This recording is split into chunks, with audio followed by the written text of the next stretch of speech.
مند دانشور طبقے کو اس طرف مائل کیا کہ حسب سابق انہوں نے پھر سے اجتماعی نکاح کو انجام دینے کی کوشش کی، اس کے لیے محنت کی، کوششیں کی۔ اجتماعی نکاح کے ذریعے سے برادری میں، سماج میں، آپس میں اتفاق، اتحاد، میل جول، محبت کو فروغ حاصل ہوتا ہے، آپس میں اونچ نیچ کا امتیاز وہ مٹتا ہے، اور برادری اور سماج کے ہر فرد کو، ہر خاندان خانوادے کو آپس میں ایک جٹ ہو کر کے رہنے کا شعور اور ادراک محسوس ہوتا ہے۔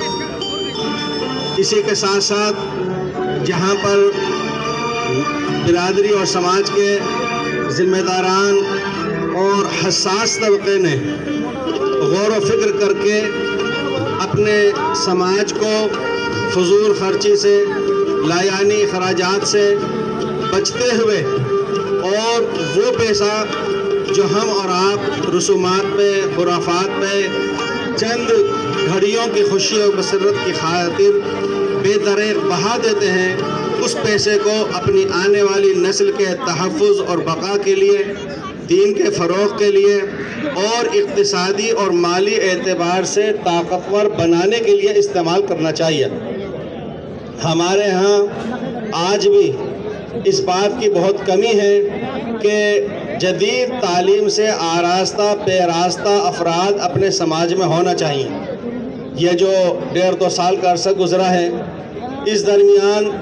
جو حالات تھے، اس بات کا بہت شدت سے باشعور طبقے کو احساس ہوا ہے، اور اس احساس نے جھنجھوڑا ہے کہ ہمارے ہاں ڈاکٹر، انجینئر، وکیل، طبیب، یہ سارے کے سارے اعلیٰ تعلیم والے حضرات ہونا چاہیے۔ ان اجتماعی نکاحوں کے ذریعے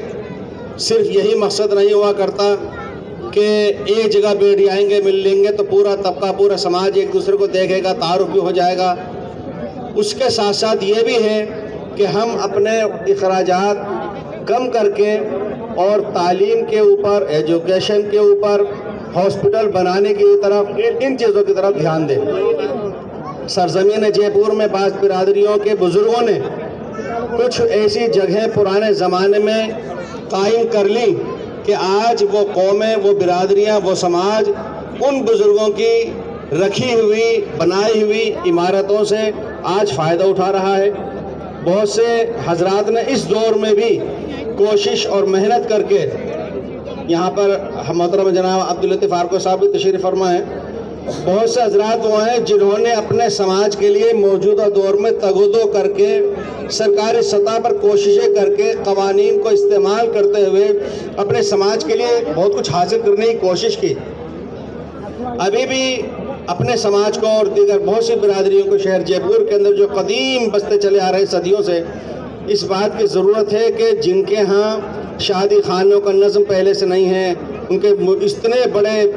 حساس اور صاحب ثروت افراد کے ہوتے ہوئے ہاسپٹلس وہ نہیں ہیں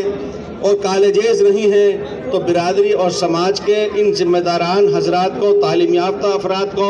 اور بڑے صاحب ثروت تاجر حضرات کو توجہ فرمانی چاہیے کہ برادری اور سماج کی طرف سے ان چیزوں کا بھی نظم کیا جائے۔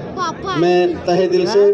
بہت بہت مبارکباد پیش کرتا ہوں ان تمام حضرات کو کہ جو صرف آج اسٹیج کی رونق ہی نہیں بلکہ نہ معلوم کتنے وقت پہلے سے وہ اس کے لیے سنجیدگی کے ساتھ سر جوڑ کر کے بیٹھ رہے تھے، متفکر ہو رہے تھے، ہر جوڑے سے وہ رابطہ کنٹیکٹ کر رہے تھے، اور نہ معلوم کتنی محنت اور کوشش اور کاوشوں کے بعد آج ہم نے اور آپ نے اپنی آنکھوں سے یہ خوشنما منظر دیکھا ہے۔ پروردگار عالم بہت بہت مقبول بھی فرمائے اور بہت بہت مبارک بھی فرمائے۔ والسلام علیکم ورحمۃ اللہ۔ ہماری بوا کے بیٹے بھی ہیں اور ہمارے داماد بھی، ہارون کی بچی دے رکھی ہے۔ اللہم صلی علی سیدنا مولانا شفیعنا و حبیبنا محمد النبی الامی۔ اے پاک پروردگار، آج کے اس مقدس مجلس میں اور محفل میں اے رب کریم جتنے بھی جوڑے نکاح کے بندھن میں بندھے ہیں اور سرخروئی نصیب فرما،